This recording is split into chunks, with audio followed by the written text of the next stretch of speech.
ఆత్మబంధువులారా, ఈ అనంతమైన సృష్టిలో మానవ జన్మ ఎంతో ఉత్కృష్టమైనది. కాని అదే మానవుడు పేదరికం అనే చీకటిలో చిక్కుకున్నప్పుడు ఆ జీవితం ఎంతో భారంగా అనిపిస్తుంది. ధనం లేకపోవడం కేవలం సౌకర్యాలు లేకపోవడం మాత్రమే కాదు, అది మనిషి ఆత్మవిశ్వాసాన్ని కూడా దెబ్బతీస్తుంది. మరి ఈ దారిద్ర్యం ఎందుకు వస్తుంది, దాని నుండి విముక్తి పొందే మార్గం ఏమిటి అన్న రహస్యాలను మన పురాణగాథలు ఎంతో చక్కగా వివరించాయి. ఈరోజు మనం తెలుసుకోబోయే ఆ 8 పరమ సత్యాలు మీ జీవితంలోని దారిద్ర్యాన్ని శాశ్వతంగా ప్రద్రోలి అష్టైశ్వర్యాలను ప్రసాదించే అద్భుతమైన మార్గాన్ని చూపుతాయి. ప్రియమైన భక్తులారా, ఏదైనా ఒక పరిహారం లేదా జ్ఞానం పూర్తిగా ఫలితాన్ని ఇవ్వాలంటే దానిని సగభాగం విని వదిలేయకూడదు. సగం విన్న జ్ఞానం ప్రమాదకరం మాత్రమే కాదు, అది ఆ దైవం పట్ల మనకు ఉన్న అశ్రద్ధను కూడా సూచిస్తుంది. ఆ లక్ష్మీదేవి కటాక్షం మీ ఇంట నిరంతరం వెల్లివిరియాలన్నా, మీ కష్టాలు తీరి సుఖ సంతోషాలు కలగాలన్నా ఈ కథను ఎక్కడా ఆపకుండా ఏకాగ్రతతో చివరి వరకు వినండి. అప్పుడే ఆ చిలుక మైనాకు చెప్పిన పరమార్థం మీ హృదయానికి హత్తుకుంటుంది. చాలా కాలం క్రితం ఒక దట్టమైన అడవిలో ఒక చిలుక, ఒక మైనా జంట నివసిస్తూ ఉండేవి. ఆ పక్షుల జంట మధ్య అనురాగం చాలా గొప్పది. అవి కేవలం పక్షులు మాత్రమే కాదు, పూర్వజన్మలో ఏదో పుణ్యం చేసుకోవడం వల్ల ఈ జన్మలో అంతటి జ్ఞానాన్ని కలిగి ఉన్నాయి. ఒకరిని విడిచి ఒకరు క్షణం కూడా ఉండలేనంతగా అవి ప్రేమించుకునేవి. ఒకరోజు రాత్రి సమయం ఆకాశంలో చంద్రుడుండు తన నిండు వెన్నెలను భూమిపై కురిపిస్తున్నాడు. ఆ వెన్నెల కాంతిలో గంగానది ప్రవాహం వెండి రంగులో మెరిసిపోతోంది. ఆ పవిత్రమైన గంగా నది ఒడ్డున ఉన్న ఒక పెద్ద మర్రి చెట్టు కొమ్మపై చిలుక మరియు మైనా కూర్చుని ఉన్నాయి. చల్లని గాలి వీస్తోంది. కాని మైనా మనస్సు మాత్రం ఎందుకో చాలా కలత చెంది ఉంది. ఆమె కళ్లలో ఏదో ఆందోళన కనిపిస్తోంది. అది గమనించిన చిలుక తన భార్య దగ్గరకు చేరి ప్రేమగా నిమురుతూ, ఓ ప్రాణేశ్వరి, నీ మనస్సు ఈరోజు ఎందుకు ఇంత చంచలంగా ఉంది? నీ కళ్లలో కనిపిస్తున్న ఈ ఆవేదనకు కారణం ఏమిటో నాకు తెలియజేయవా అని అడిగాడు. మైనా తన భర్త వైపు దీనంగా చూస్తూ, ఓ నా ప్రియతమా, నా మనస్సు ఈరోజు చాలా భారంగా ఉంది. ఈ ప్రపంచంలో మానవులు పడుతున్న కష్టాలను చూస్తుంటే నాకు చాలా బాధగా అనిపిస్తోంది. కొందరు పుట్టుకతోనే ధనవంతులుగా ఉంటే మరికొందరు తిండికి కూడా కరువై పేదరికంలో మగ్గిపోతున్నారు. ఎందుకు ఈ భేదం? ఒక మనిషి పేదరికంలోకి వెళ్లడానికి గల కారణాలు ఏమిటి? అసలు ఆ దరిద్రం నుండి బయటపడే మార్గం లేదా అని నా హృదయం ప్రశ్నిస్తోంది. దయచేసి నాకు కొంత మనశ్శాంతిని, జ్ఞానాన్ని కలిగించే ఏదైనా ఒక మార్గాన్ని చూపండి అని వేడుకుంది. తన భార్య మాటలు విన్న చిలుక మనస్సు కరిగిపోయింది. తన భార్యలో ఉన్న ఆలోక కళ్యాణకాంక్షను చూసి మురిసిపోయాడు. ఓ ప్రియా, నీవు అడిగిన ప్రశ్న చాలా గొప్పది. మానవ జీవితంలో దారిద్ర్యం అనేది వారి కర్మల ఫలితమే తప్ప మరొకటి కాదు. అయితే ఆ కర్మల నుండి ఎలా బయటపడాలి, పేదరికం అనే ఓబిలో చిక్కుకోకుండా ఉండాలంటే ఏ విషయాలను గుర్తుంచుకోవాలి అనే దాని గురించి నీకు ఒక అద్భుతమైన కథ చెబుతాను. ఈ కథను వినడం ద్వారా నీ మనశ్శాంతి కలగడమే కాకుండా లోకానికి ఒక గొప్ప సందేశం కూడా అందుతుంది అని చెప్పడం మొదలుపెట్టాడు. ప్రియమైన ఆత్మబంధువులారా, ఆ చిలుక మైనాకు చెబుతున్న ఈ కథను మీరు కూడా చాలా శ్రద్ధగా ఆలకించండి. ఎందుకంటే ఇందులో దాగి ఉన్న 8 సూత్రాలు మీ ఇంటిని కూడా భాగ్యనగరంగా మార్చగలవు. చిలుక ఇలా చెప్పసాగుతోంది. చాలా కాలం క్రితం ఒక గ్రామంలో ఒక అన్నయ్య, ఒక చెల్లి ఉండేవారు. ఆ చెల్లి పెళ్లి చేసుకుని ఒక పెద్ద ధనవంతుడి ఇంటికి కోడలిగా వెళ్ళింది. ఆమె పేరు సుమతి. ఆమె ఇల్లు ఎప్పుడూ పాడి పంటలతో, సిరిసంపదలతో తులతూగుతూ ఉండేది. ఆమె ఎంతో దానగుణం కలిగినది, లక్ష్మీదేవి స్వరూపంలా ఉండేది. కాని ఆమె అన్నయ్య పరిస్థితి మాత్రం దీనికి పూర్తిగా విరుద్ధంగా ఉండేది. అతని పేరు సోమదత్తుడు. అతను చాలా పేదరికంలో ఉండేవాడు. ఎంత కష్టపడినా అతనికి ఫలితం దక్కేది కాదు. కనీసం తన భార్య బిడ్డలకు ఒక పూట సరైన భోజనం కూడా పెట్టలేని స్థితిలో అతను ఉండేవాడు. అయితే ఈ పేదరికానికి కారణం కేవలం విధి మాత్రమే కాదు, అతనిలో ఉన్న కొన్ని అలవాట్లు, అతను చేసే కొన్ని పనులు కూడా కారణం అని చిలుక వివరించింది. ఆ అన్నదమ్ముల అనుబంధం మరియు ఆ అన్నయ్య తన పేదరికాన్ని ఎలా ఎదుర్కొన్నాడు అనేదే మన కథలోని ముఖ్య ఉద్దేశ్యం.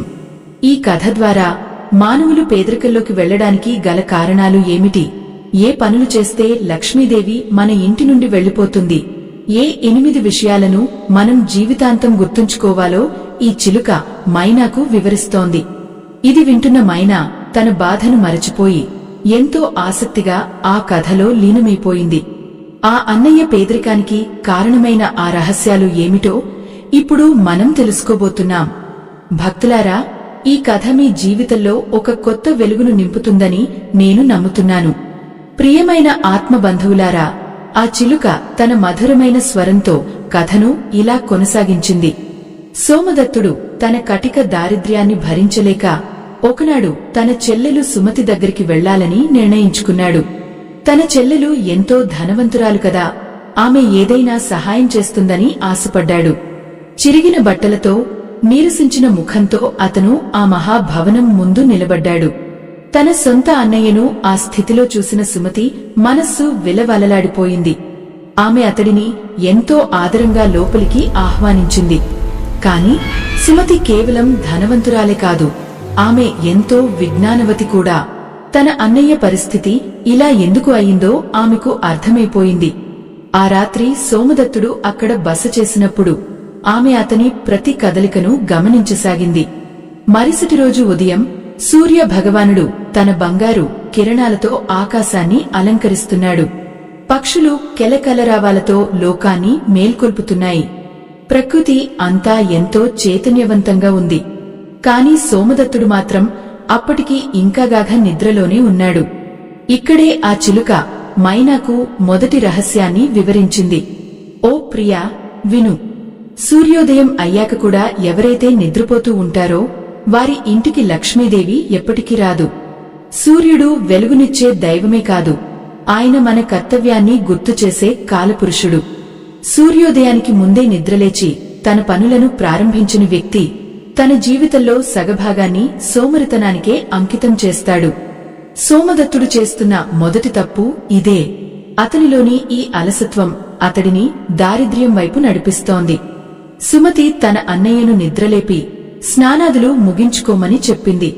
కాని సోమదత్తుడు బద్ధకంగా లేచి ముఖం కూడా సరిగ్గా కడుక్కోకుండానే భోజనం కోసం సిద్ధమయ్యాడు. మన పెద్దలు చెబుతారు, శుచి శుభ్రత లేని చోట ఆ పరమేశ్వరి నివసించదు.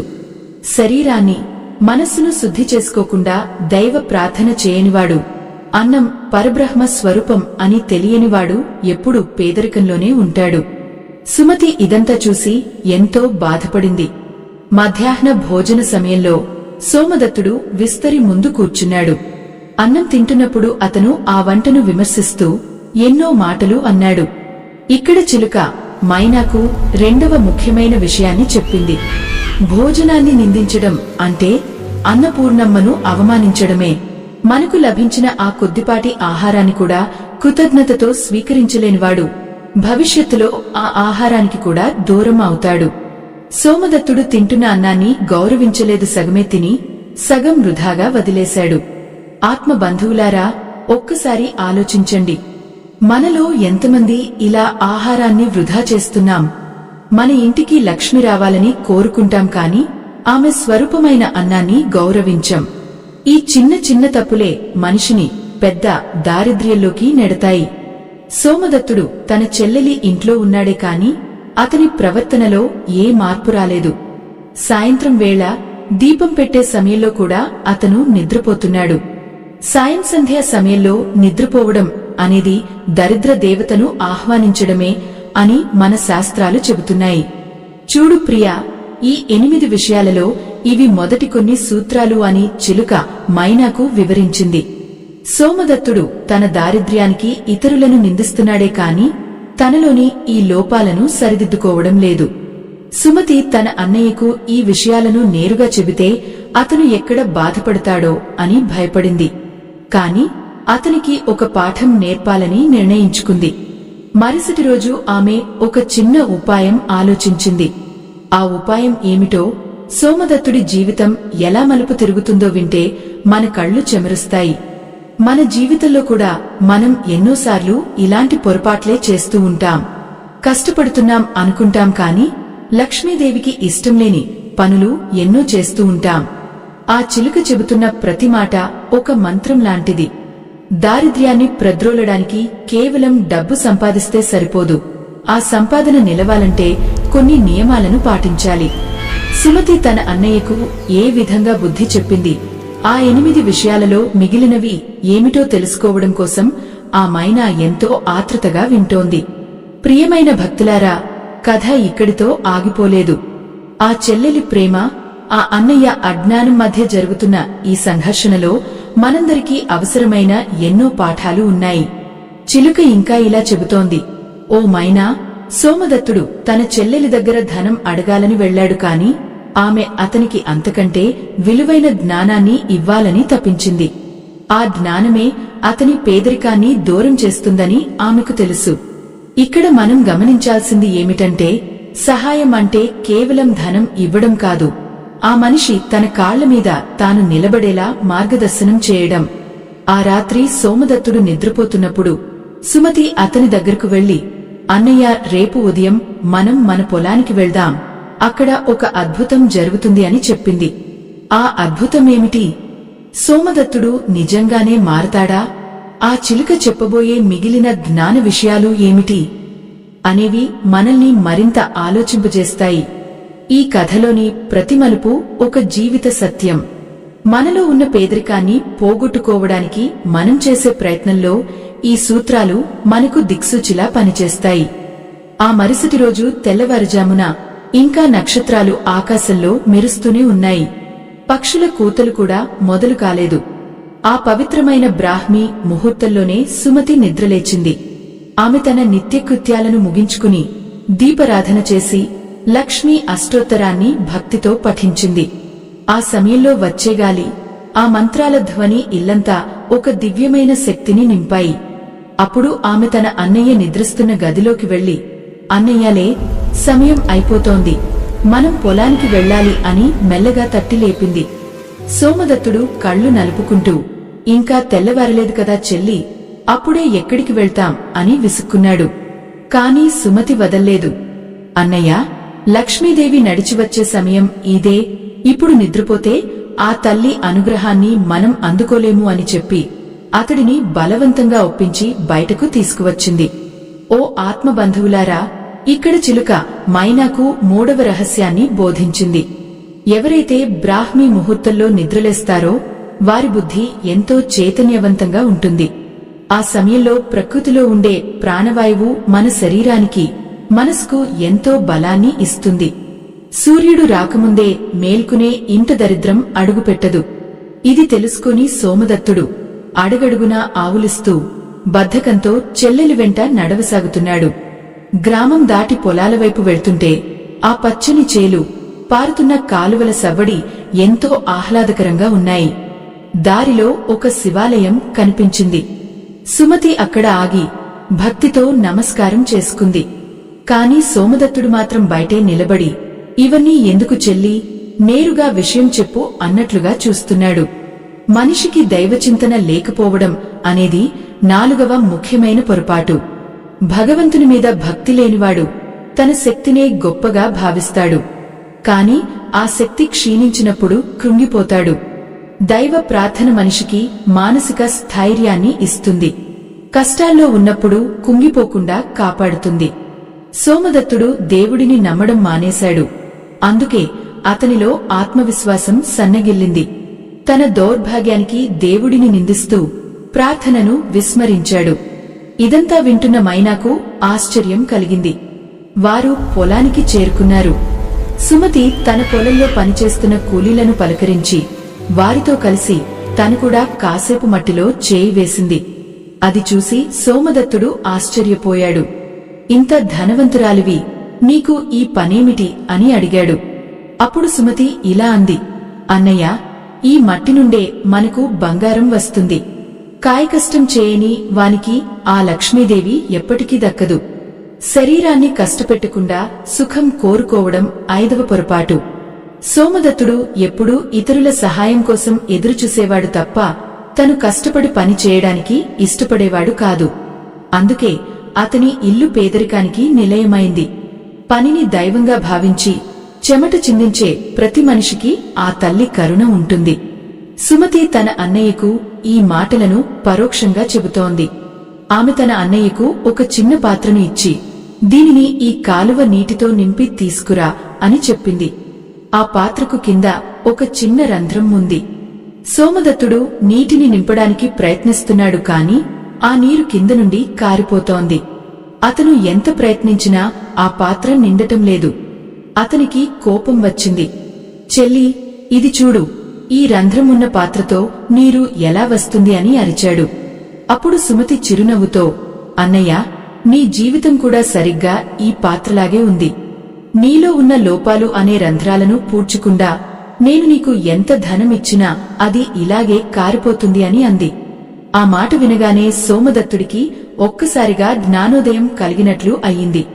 తన చెల్లెలు తనను అవమానించడం లేదని, తన జీవితాన్ని సరిదిద్దడానికి ప్రయత్నిస్తోందని అతనికి అర్థమైంది. చిలుక మైనాకు ఈ దృశ్యాన్ని వివరిస్తూ, ఓ ప్రియా, మనిషి తనలోని దుర్గుణాలను వదిలేయకుండా ఎంత సంపాదించినా అది నిలవదు. అది ఆరో రహస్యం. అనవసరమైన ఖర్చులు, దురలవాట్లు అనేవి పాత్రకు ఉన్న రంధ్రాల వంటివి. వాటిని సరిదిద్దుకొనిదే భాగ్యం అనేది కలగానే మిగిలిపోతుంది. ప్రియమైన భక్తులారా, సోమదత్తుడు ఇప్పుడు తన తప్పులను తెలుసుకునే మార్గంలో ఉన్నాడు. కాని ఆ 8 విషయాలలో ఇంకా 2 కీలకమైనవి మిగిలి ఉన్నాయి. ఆ 2 విషయాలు ఏమిటి? సోమదత్తుడు తన పేదరికాన్ని ఎలా జయించాడు? సుమతి అతనికి నిజమైన సంపదను ఎలా ఇచ్చింది? ఈ విషయాలను చిలుక ఎంతో భావోద్వేగంతో మైనాకు వివరిస్తోంది. ఆ మాటలు వింటుంటే మనకు కూడా ఒక గొప్ప స్ఫూర్తి కలుగుతుంది. మన జీవితంలో కూడా ఇలాంటి రంధ్రాలు ఎక్కడ ఉన్నాయో మనం వెతుక్కోవాల్సిన సమయం ఇది. ఆత్మ బంధువులారా, ఆ కాలువగట్టున నిలబడి ఉన్న సోమదత్తుడి కళ్లలో నీళ్లు తిరిగాయి. తన చెల్లెలు చెప్పిన ఆ చిన్న ఉదాహరణ అతని గుండెల్లో ఒక బలమైన ముద్ర వేసింది. అవును, తను ఎంత కష్టపడినా, ఎన్ని ప్రయత్నాలు చేసినా ఫలితం దక్కకపోవడానికి కారణం బయట ఎక్కడో లేదు, తనలోనే ఉంది అని అతనికి మొదటిసారి అర్థమైంది. చిలుక మైనాకు ఈ దృశ్యాన్ని వివరిస్తూ, ఓ ప్రియా, ఆ సమయంలోనే సోమదత్తుడు తన చెల్లెలి పాదాలకు నమస్కరించాడు. చెల్లెమ్మ, నా కళ్ళు తెరిపించావు. ఇన్నాళ్లు నా దరిద్రానికి దేవుడిని, అదృష్టాన్ని తిట్టుకున్నాను కాని నాలోనే ఉన్న ఈ లోపాలను నేను గమనించలేదు. ఈ రంధ్రాలు ఉన్న పాత్రతో సముద్రమంత నీటిని ముంచినా అది ఖాళీ అవుతూనే ఉంటుంది కదా అని వాపోయాడు. అప్పుడు సుమతి అతడిని ప్రేమగా లేపి, అన్నయ్య, బాధపడకు. తెలుసుకోవడమే సగం విజయం. ఇప్పుడు నేను నీకు 7వ పరమ సత్యాన్ని చెబుతాను, విను అని పలకడం మొదలుపెట్టింది. ప్రియమైన భక్తులారా, ఆ 7వ విషయం ఏమిటంటే మన మాట తీరు. సోమదత్తుడు ఎప్పుడూ ఇతరుల మీద కోపంగా ఉండేవాడు, అరుస్తూ ఉండేవాడు. నోటి నుండి వచ్చే ప్రతి మాట ఒక శక్తి. ఎవరైతే ఎప్పుడూ అసహనంతో ఇతరులను దూషిస్తూ పనికిరాని మాటలు మాట్లాడుతుంటారో వారి దగ్గర లక్ష్మీదేవి నిలవదు. నోరు మంచిదైతే ఊరు మంచిదవుతుంది అంటారు పెద్దలు. కాని సోమదత్తుడు తన మాటలతో అందరినీ దూరం చేసుకున్నాడు. ఆ కఠినమైన మాటలే అతని ఇంటికి దరిద్రాన్ని మోసుకొచ్చాయి. ఇక్కడ మనం ఒక ముఖ్యమైన విషయం గుర్తుంచుకోవాలి. మన మాటలు ఎదుటివారి మనస్సును గాయపరచకూడదు. కటువుగా మాట్లాడే స్వభావం ఉన్న చోట శాంతి ఉండదు, శాంతి లేని చోట సంపద ఉండదు. సోమదత్తుడు తన తప్పును అంగీకరిస్తూ, చెల్లెమ్మ, ఇప్పటి నుండి నా మాటల్లో తేనెలాంటి తీయదనాన్ని నింపుకుంటాను, ఎవరినీ నొప్పించను అని ప్రమాణం చేశాడు. చిలుక మైనాకు ఈ మార్పును చూపిస్తూ ఎంతో మురిసిపోయింది. ఆత్మ బంధువులారా, కథలో ఒక కీలకమైన మలుపు రాబోతోంది. సోమదత్తుడు తన జీవితాన్ని మార్చుకోవడానికి సిద్ధమయ్యాడు. ఈ సమయంలోనే మనందరికీ ఒక విన్నపం. మా ఈ ఆధ్యాత్మిక ప్రయాణంలో, ధర్మ ప్రచారంలో మీరు కూడా భాగస్వాములు కావాలని కోరుకుంటున్నాము. ఈ ధర్మ యజ్ఞానికి మీ వంతు సహాయం చేయడానికి వీడియో చివర్లో ఇవ్వబడిన స్కాన్ ద్వారా మీ శక్తి మేరకు విరాళం అందించి మమ్మల్ని ప్రోత్సహించండి. మీ ఇచ్చే ప్రతి రూపాయిలోక కళ్యాణానికి ఉపయోగపడుతుంది. ఇక కథలోకి వెళ్తే సుమతి తన అన్నయ్యను తీసుకుని ఇంటికి తిరిగి వచ్చింది. దారిలో ఒక ముసలి అవ్వ ఆకలితో అలమటిస్తూ కనిపించింది. సుమతి తన దగ్గర ఉన్న కొంచెం ఆహారాన్ని ఆ అవ్వకు ఎంతో మర్యాదగా ఇచ్చింది. అది చూసిన సోమదత్తుడు, చెల్లెమ్మ, మనమే పనుల మీద వెళ్తున్నాం, ఇలా దారిలో కనిపించిన వారందరికీ ఇచ్చుకుంటూ పోతే మనకేం మిగులుతుంది అని అడిగాడు. ఇక్కడే 8వ అతి ముఖ్యమైన రహస్యాన్ని సుమతి బయటపెట్టింది. అన్నయ్య, ఇది 8వ సూత్రం. దానం చేయడం అంటే మన దగ్గర ఉన్నది కోల్పోవడం కాదు, అది రెట్టింపు అయ్యి మన దగ్గరికి తిరిగి రావడానికి చేసే ఒక పెట్టుబడి. ఎవరైతే తన దగ్గర ఉన్న దానిలో ఒక ముద్ద ఎదుటివానికి పెడతారో వారికి ఆ పరమాత్ముడు 1000 రెట్లు ఇస్తాడు. పిసినారితనం అనేది పేదరికానికి మొదటి మెట్టు. మన హృదయం ఎంత విశాలంగా ఉంటే మన సంపద అంతగా పెరుగుతుంది అని వివరించింది. సోమదత్తుడు ఆశ్చర్యపోయాడు. తాను ఇంతకాలం నా దగ్గరే ఏమీ లేదు, నేను ఎదుటివారికి ఏమీ ఇస్తాను అనుకునేవాడు. కాని తన దగ్గర ఉన్న ఆ కొద్దిపాటిని కూడా పంచుకోవాలనే గుణం లేకపోవడమే తన దరిద్రానికి అసలు కారణమని తెలుసుకున్నాడు. చిలుక మైనాకు ఈ విషయాన్ని చెబుతూ, ఓ మైనా, చూడు, లోభికి ఎప్పుడూ తృప్తి ఉండదు, తృప్తి లేని చోట భాగ్యం నిలవదు. ఇతరులకు సహాయం చేసే గుణమే మనిషిని నిజమైన ధనవంతుడిని చేస్తుంది అని పలికాడు. మైనా ఆ 8 విషయాలను విని ఎంతో పరవశించిపోయింది. అవును ప్రియతమా, ఈ 8 విషయాలు పాటించే మనిషికి పేదరికం ఎలా వస్తుంది అని అడిగింది. కాని సోమదత్తుడు ఇవన్నీ తెలుసుకున్న తర్వాత ఊరుకోలేదు. అతను తన గ్రామానికి వెళ్లి ఏమి చేశాడు? అతని జీవితంలో లక్ష్మీదేవి ఎలా తాండవించింది? ఆ అన్నయ్య తన పేదరికాన్ని జయించిన విధానం వింటే మనకు ఎంతో ధైర్యం కలుగుతుంది. చిలుక ఇంకా ఈ కథను ఎంతో రక్తి కట్టిస్తూ చెబుతోంది. ప్రియమైన భక్తులారా, సోమదత్తుడు ఇప్పుడు ఒక కొత్త మనిషి. బద్ధకాన్ని వదిలాడు, శుచిని అలవర్చుకున్నాడు, మాటను సంస్కరించుకున్నాడు, పనిని దైవంగా భావించాడు. మరి ఇవన్నీ చేసిన తర్వాత అతని ఇల్లు ఎలా మారిందో తెలుసుకోవాలని ఉందా? ఆ చిలుక మైనాకు చెబుతున్న ఈ కథలోని ఆఖరి ఘట్టం ఎంతో అద్భుతంగా ఉండబోతోంది. అది వింటే మీ మనసులో కూడా ఒక కొత్త ఉత్సాహం అరకలు వేస్తుంది. సోమదత్తుడు తన చెల్లెలి ఇంటి నుండి బయలుదేరినప్పుడు అతనిలో ఒక కొత్త మనిషి జన్మించాడు. ఇన్నాళ్లు తన భారంగా అనిపించిన ఆదారి ఇప్పుడు ఒక కొత్త గమ్యం వైపు నడిపిస్తున్నట్లు అనిపించింది. చిలుక మైనాకు ఆ దృశ్యాన్ని వివరిస్తూ, ఓ ప్రియా, మనిషికి జ్ఞానోదయం కలిగినప్పుడు అతని చుట్టూ ఉన్న ప్రపంచం కూడా మారిపోతుంది. సోమదత్తుడు తన గ్రామానికి చేరుకునేసరికి చీకటి పడింది. అతని ఇల్లు ఒక చిన్న గుడిసె. దానికి ముందు వెనుక పిచ్చి మొక్కలు మొలిచి ఎంతో అపరిశుభ్రంగా ఉంది. గతంలో అయితే అతను ఇంటికి రాగానే తన భార్య మీద అరిచేవాడు, తన దురదృష్టాన్ని తలుచుకుని ఏడ్చేవాడు. కాని ఈరోజు అలా జరగలేదు. అతను శాంతంగా ఇంటి లోపలికి వెళ్లాడు. అతని భార్య పద్మ తన భర్తను చూసి భయపడుతూ నిలబడింది. ఏదైనా ధనం తీసుకువచ్చావా అని అడగాలని ఉన్నా మళ్లీ ఎక్కడ కోప్పడతాడో అని మౌనంగా ఉండిపోయింది. కాని సోమదత్తుడు ఆమె దగ్గరకు వెళ్లి ఎంతో ప్రేమగా, పద్మా, ఇన్నాళ్లు నిన్ను ఎన్నో కష్టాలు పెట్టాను, నన్ను క్షమించు అని అన్నాడు. ఆ మాట వినగానే ఆమె కళ్లలో ఆనంద బాష్పాలు రాలాయి. ఆత్మబంధువులారా, మనిషి మారడానికి ఆ ఒక్క క్షణం చాలు. మరుసటి రోజు ఉదయం సూర్యుడు ఇంకా ఉదయించలేదు. గ్రామం అంతగాగా నిద్రలో ఉంది. సోమదత్తుడు మాత్రం నిద్రలేచి తన ఇంటి ముందు ఉన్న ఆ గడ్డిని, పిచ్చి మొక్కలను శుభ్రం చేయడం మొదలుపెట్టాడు. ఆ మైనా చిలుకతో అంటోంది, నాథా, ఇన్నాళ్లు సోమరిగా ఉన్నవాడు అప్పుడే ఇంతలా మారిపోయాడా అని. చిలుక నవ్వుతూ, అవును మైనా, ఆకలి మనిషిని కష్టపెడుతుంది కాని అవమానం మనిషిని మారుస్తుంది. సుమతి చెప్పిన ఆ 8 విషయాలను అతను తన ఊపిరిగా మార్చుకున్నాడు అని చెప్పింది. సోమదత్తుడు తన ఇంటిని శుభ్రం చేశాడు. తన భార్యతో కలిసి ఇల్లంతా అలికి అందమైన ముగ్గులు వేశాడు. ఆ ఇంటికి ఒక కొత్త కళ వచ్చింది. లక్ష్మీదేవికి ఇష్టమైనది శుభ్రత. ఎక్కడైతే ఇల్లు చిందరవందరగా, అపరిశుభ్రంగా ఉంటుందో అక్కడ దరిద్ర దేవత తిష్టవేస్తుంది. సోమదత్తుడు చేస్తున్న ఈ మార్పు కేవలం బయట కనిపించేది మాత్రమే కాదు, అతని మనస్సులో కూడా ఒక ప్రక్షాళన జరుగుతోంది. అతను తన భార్యకు కూడా ఆ 8 సూత్రాలను వివరించాడు. భార్యాభర్తలు ఇద్దరూ కలిసి ఏ రోజైతే శ్రమించడం మొదలు పెడతారో ఆ ఇంటికి తిరుగు ఉండదు. ఆ రోజు ఉదయం సోమదత్తుడు ఊరిలో ఉన్న ఒక భూస్వామి దగ్గరకు వెళ్లాడు. అయ్యా, నాకు ఏ పనైనా ఇవ్వండి, నేను కష్టపడి చేస్తాను అని అడిగాడు. గతంలో అతను పని దొరకలేదని సాకులు చెప్పేవాడు. కాని ఇప్పుడు ఏ పని ఇవ్వడానికి అయినా సిద్ధంగా ఉన్నాడు. ఆ భూస్వామి ఆశ్చర్యపోయాడు. ఎప్పుడూ సోమరిగా తిరిగే సోమదత్తుడు ఇంతలా మారిపోవడం అతనికి నమ్మశక్యంగా అనిపించలేదు. ఒక చిన్న పొలం ముక్కను చూపించి ఇందులో ఉన్న పిచ్చి మొక్కలను తీసి దున్నడానికి సిద్ధం చేయి అని చెప్పాడు. సోమదత్తుడు ఆ పనిని ఎంతో ఉత్సాహంతో మొదలుపెట్టాడు. ఎండ మండుతున్నా, చెమటలు పడుతున్నా అతను వెనుకడుగు వేయలేదు.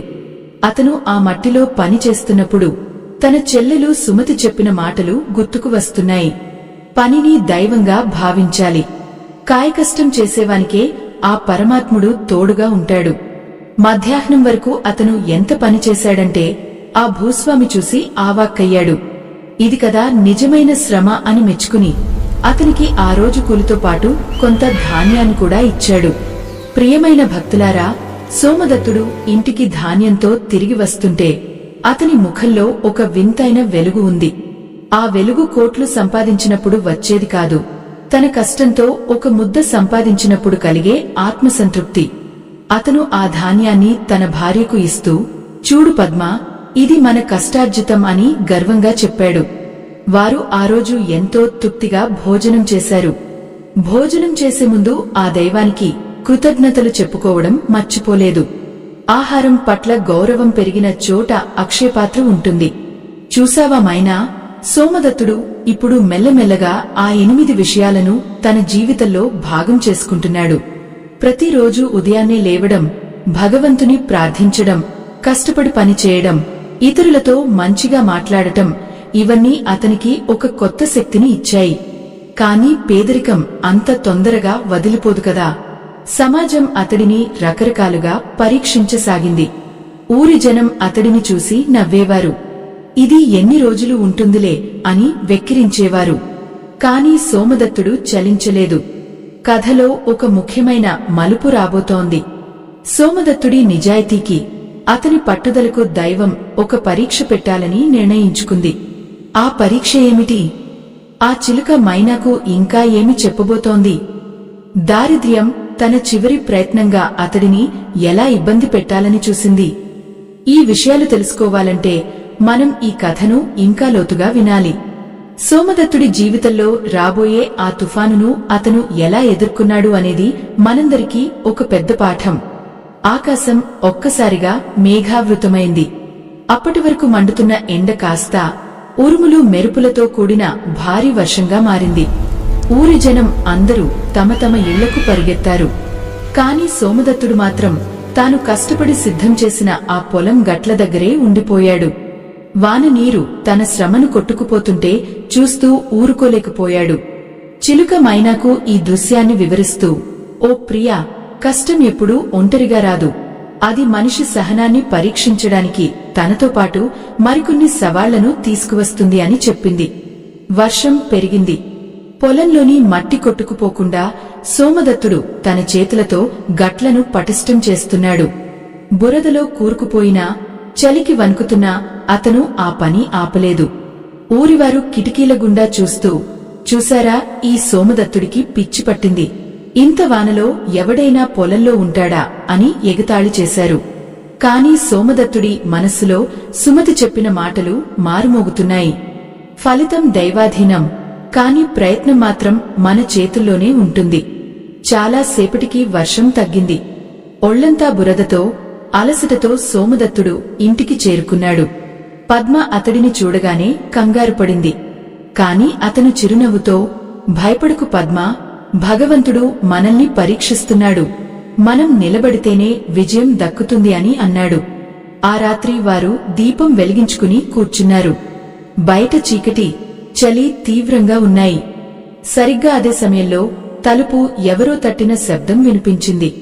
తలుపు తీసి చూస్తే అక్కడ ఒక ముసలి ఆయన వణుకుతూ నిలబడి ఉన్నాడు. ఆయన బట్టలన్నీ తడిసిపోయాయి. కళ్లలో నీరసం కనిపిస్తోంది. నాయనా, ఈ వర్షంలో దారి తప్పిపోయాను, చాలా ఆకలిగా ఉంది, కొంచెం ఆశ్రయం ఇస్తారా అని అడిగాడు. సోమదత్తుడు ఆలోచనలో పడ్డాడు.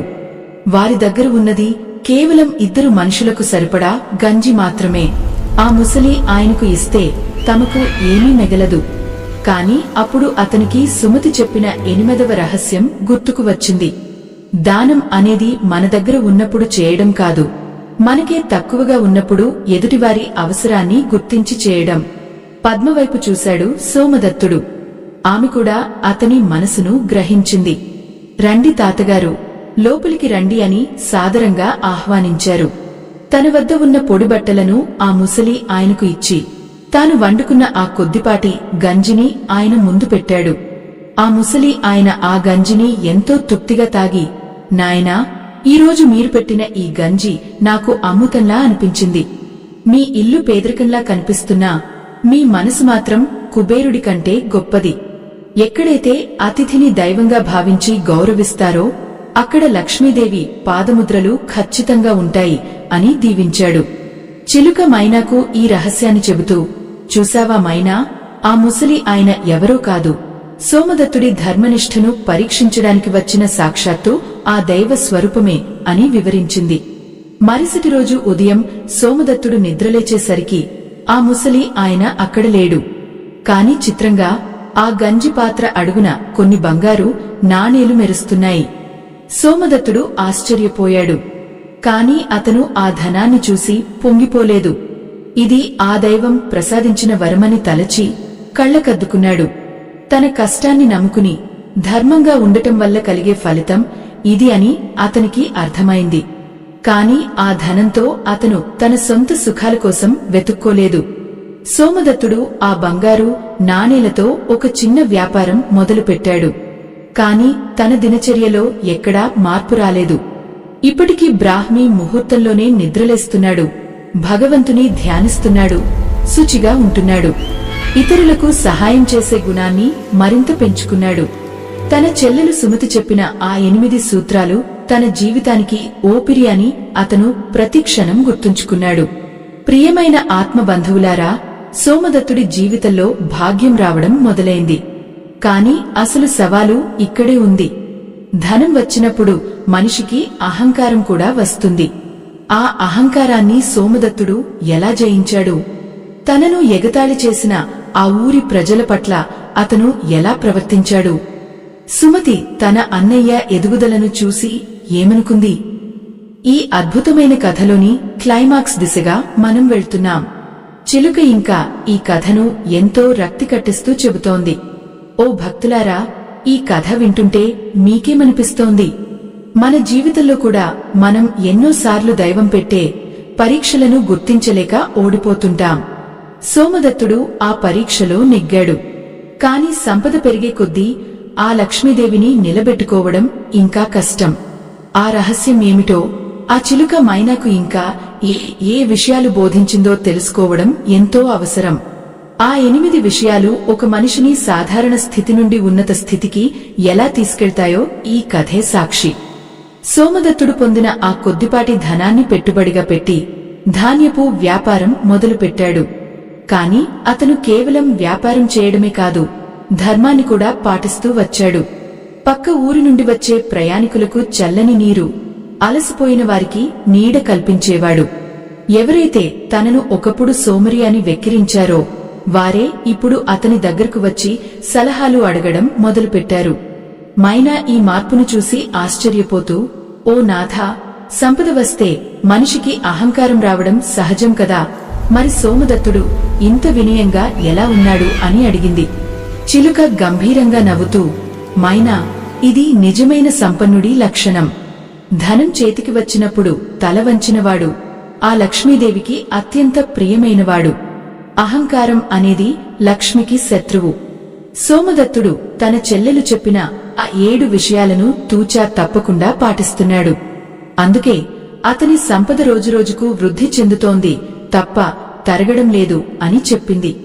కొద్ది రోజుల్లోనే సోమదత్తుడు ఆ గ్రామంలోనే అతిపెద్ద ధనవంతుడయ్యాడు. అతని చిన్న గుడిసె స్థానంలో ఒక అందమైన ఇల్లు వెలసింది. కాని ఆ ఇంట్లో ఆడంబరాలు లేవు. కేవలం ఆధ్యాత్మికత, శుభ్రత మాత్రమే ఉన్నాయి. సోమదత్తుడి ఎదుగుదల చూసి కొందరు అసూయపడేవారు. అతనికి ఏదో నిధి దొరికిందని, లేక మంత్ర తంత్రాలు చేస్తున్నాడని ప్రచారం చేశారు. కాని సోమదత్తుడు వాటిని పట్టించుకోలేదు. ఒకనాడు ఆ ఊరిలో పెద్ద కరువు వచ్చింది. వర్షాలు లేక పంటలు పండలేదు. జనం ఆకలితో అలమటించడం మొదలుపెట్టారు. ఒకప్పుడు అతడిని ఎగతాళి చేసిన వారు కూడా ఇప్పుడు ఆకలితో మాడిపోతున్నారు. అప్పుడు సోమదత్తుడు తన దగ్గర ఉన్న ధాన్యాగారాలను తెరిచాడు. ఊరి జనం అందరికీ ఉచితంగా భోజనం పెట్టడం మొదలుపెట్టాడు. ఇది విన్న సుమతి ఎంతో ఆనందించింది. తన అన్నయ్య కేవలం ధనవంతుడు మాత్రమే కాదు, ఒక గొప్ప మానవతావాదిగా మారాడని తెలుసుకుని అతనిని చూడటానికి బయలుదేరింది. సుమతి తన అన్నయ్య ఇంటికి వచ్చేసరికి అక్కడ వందల మందికి అన్నదానం జరుగుతోంది. సోమదత్తుడు స్వయంగా వడ్డిస్తున్నాడు. తన చెల్లెలిని చూడగానే అతను పరిగెత్తుకుంటూ వెళ్లి ఆమె పాదాలకు నమస్కరించాడు. చెల్లెమ్మా, ఈరోజు నేను ఈ స్థితిలో ఉన్నానంటే దానికి కారణం నీవు ఇచ్చిన ఆ జ్ఞాన భిక్షే అని కళ్లనీళ్లతో అన్నాడు. సుమతి తన అన్నయ్యను గుండెలకు హత్తుకుని, అన్నయ్య, నేను నీకు ఏమీ ఇవ్వలేదు. నీలో ఉన్న లోపాలను నీకు చూపాను అంతే. ఆ లోపాలను సరిదిద్దుకుని ఈ 8 సూత్రాలను పాటించావు కాబట్టే ఆ దైవం నిన్ను ఇలా కరుణించింది అని చెప్పింది. అప్పుడు సోమదత్తుడు, చెల్లెమ్మ, నీవు చెప్పిన ఆ 8 విషయాలలో 7 విషయాలు నా జీవితాన్ని మార్చాయి. కాని ఆ 8వ విషయం అంటే దానం చేయడం అనేది నా ఆత్మను తృప్తిపరుస్తోంది అని అన్నాడు. సుమతి చిరునవ్వుతో, అన్నయ్య, దానం అనేది సంపదను పెంచడమే కాదు, పాపాలను కూడా కడిగివేస్తుంది అని వివరించింది. భక్తులారా, సోమదత్తుడి జీవితం ఇప్పుడు ఒక ఆదర్శంగా మారింది. మైనా చిలుకతో అంటోంది, నాథా, ఈ కథ వింటుంటే నా మనస్సు ఎంతో ప్రశాంతంగా ఉంది. కాని ఆ 8వ విషయం గురించి ఇంకా కొంచెం వివరంగా చెప్పండి. మనిషి తన దగ్గర ఏమీ లేనప్పుడు కూడా దానం చేయవచ్చా అని అడిగింది. చిలుక ఇలా అంది, మైనా, దానమంటే కేవలం ధనం ఇవ్వడం కాదు. ఆకలితో ఉన్నవానికి అన్నం పెట్టడం, కష్టంలో ఉన్నవానికి ఓదార్పునివ్వడం, తెలియనివానికి జ్ఞానాన్ని పంచడం కూడా గొప్ప దానాలే. సోమదత్తుడు ఇప్పుడు తన గ్రామంలో పాఠశాలను, వైద్యశాలను నిర్మిస్తున్నాడు. ఒకప్పుడు తన పేదరికానికి ఇతరులను నిందించిన ఆ మనిషి ఇప్పుడు ఇతరుల పేదరికాన్ని పోగొట్టడానికి ప్రయత్నిస్తున్నాడు. ఇది కదా నిజమైన మార్పు. లక్ష్మీదేవి ఎక్కడ ఉండాలో అక్కడ స్థిరంగా ఉంటుంది. సోమదత్తుడు పాటిస్తున్న ఆ 8 నియమాలే అతని ఇంటి చుట్టూ ఒక రక్షణ కవచంలా మారాయి. దురాశ, అసూయ, సోమరితనం అనేవి ఆ ఇంటి దరిదాపుల్లోకి కూడా రావు. ఆత్మబంధువులారా, కథ ముగింపునకు చేరుకుంది. సోమదత్తుడు తన చెల్లెలికి ఒక అద్భుతమైన కానుక ఇవ్వాలని నిర్ణయించుకున్నాడు. ఆ కానుక ఏమిటి? అలాగే ఆ చిలుక మైనాకు చెప్పిన ఆ 8 విషయాల సారాంశం ఏమిటి? ఈ కథ మనందరికీ ఇచ్చే చివరి సందేశం ఏమిటో తెలుసుకునే సమయం ఆసన్నమైంది. చిలుక తన మధురమైన స్వరంతో ఆఖరి ఘట్టాన్ని వివరించడానికి సిద్ధమైంది. ఆ మాటలు వింటే మీ జీవితంలో కూడా పేదరికం అనే మాటే వినిపించదు. ఆత్మబంధువులారా, సోమదత్తుడు తన చెల్లెలిని సాదరంగా ఆహ్వానించి ఆ గ్రామం నడిబొడ్డున తాను నిర్మించిన ఒక ధర్మశాలను చూపించాడు. చెల్లెమ్మ, ఇది నీవు నాలో నింపిన జ్ఞానానికి ప్రతిరూపం. ఇక్కడ ఆకలితో వచ్చేవారికి అన్నం, అలసిపోయిన వారికి ఆశ్రయం లభిస్తాయి.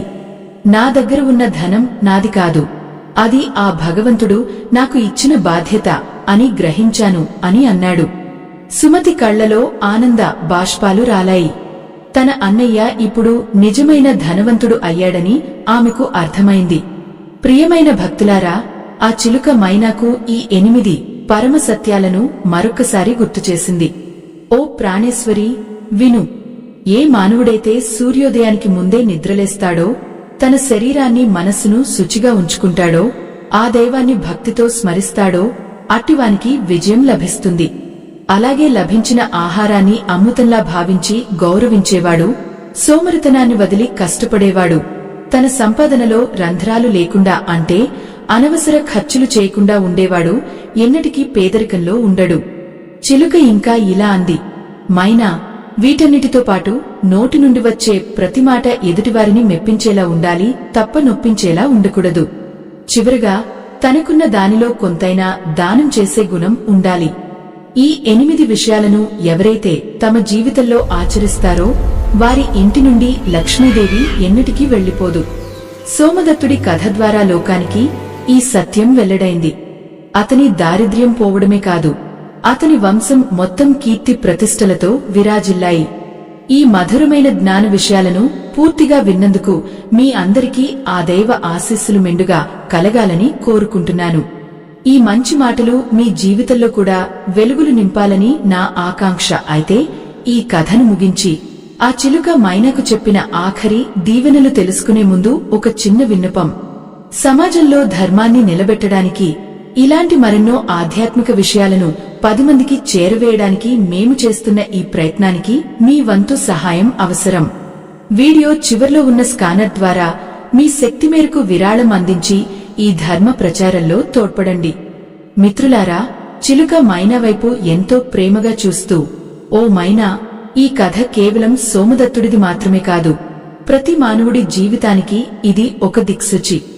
దారిద్ర్యం అనేది జేబులో ఉండేది కాదు, అది మనిషి ఆలోచనల్లో ఉంటుంది. ఎప్పుడైతే మనిషి తనలోని లోపాలను గుర్తించి మార్చుకుంటాడో అప్పుడే అతను అష్టైశ్వర్యాలకు అధిపతి అవుతాడు. లక్ష్మీదేవి కేవలం ధన రూపంలోనే కాదు, ఆరోగ్యం, శాంతి, సంతృప్తి రూపంలో కూడా నివసిస్తుంది అని వివరించింది. మైనా మనస్సు ఇప్పుడు ఎంతో ప్రశాంతంగా ఉంది. ఆమె ఆందోళన అంతా మటుమాయమైపోయింది. ఆ గంగా నది తీరాన చంద్రుని వెన్నెలలో ఆ పక్షుల జంట ఎంతో సుఖంగా నిద్రపోయాయి. లోకానికి ఒక గొప్ప పాఠాన్ని మిగిల్చాయి. భక్తులారా, మీరు కూడా ఈ 8 విషయాలను ఒకసారి మననం చేసుకోండి. ఇవి కేవలం కథలు కావు, మన పూర్వీకులు మనకు అందించిన జీవన వేదాలు. వీటిని పాటిస్తే మీ ఇల్లు కూడా శాంతి సౌఖ్యాలకు నిలయమవుతుంది. సోమదత్తుడు తన చెల్లెలు సుమతికి వీడ్కోలు చెబుతూ, చెల్లెమ్మ, ప్రతి ఏటా మన ఇంట్లో ఈ ధర్మ ప్రచారం జరగాలి, జ్ఞానాన్ని అందరికీ పంచాలి అని కోరాడు. సుమతి సంతోషంగా ఒప్పుకుంది. అలా ఒక పేద అన్నయ్య తన చెల్లెలు చూపిన బాటలో నడిచి గొప్ప సంపన్నుడిగా మారడమే కాకుండా ఎంతో మందికి స్ఫూర్తిగా నిలిచాడు. పేదరికం అనేది శాశ్వతం కాదు, మన ప్రయత్నం మరియు దైవ అనుగ్రహం ఉంటే ఏదైనా సాధ్యమే. ఆత్మ బంధువులారా, ఈ 8 విషయాలను మీ గుండెల్లో భద్రపరుచుకోండి. సూర్యోదయ ముహూర్తం నుండి రాత్రి నిద్రపోయే వరకు మీరు చేసే ప్రతి పనిలో ఒక క్రమశిక్షణ, ఒక పవిత్రత ఉండేలా చూసుకోండి. అప్పుడు మీరు ధనం కోసం వెతకాల్సిన అవసరం లేదు, ఆ ధనలక్ష్మియే మిమ్మల్ని వెతుక్కుంటూ వస్తుంది. ఆ సర్వేశ్వరుడు మీ అందరికీ ఆయురారోగ్య ఐశ్వర్యాలను ప్రసాదించాలని మనసారా కోరుకుంటూ ఈ దివ్యగాథను ముగిస్తున్నాను. మొత్తం 8 భాగాలలో పార్ట్ 8 పూర్తయింది. సుమారు 750 పదాలు. ఈ ఆధ్యాత్మిక కథ మాలిక ఇక్కడితో సంపూర్ణమైంది.